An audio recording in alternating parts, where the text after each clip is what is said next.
Əgər ritm qabiliyyəti güclüdürsə, bax gör mən nə deyirəm.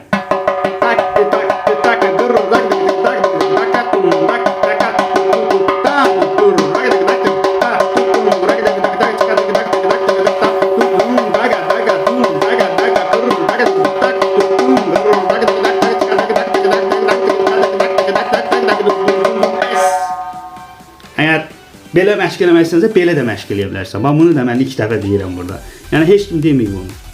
Və eyni ilə burada.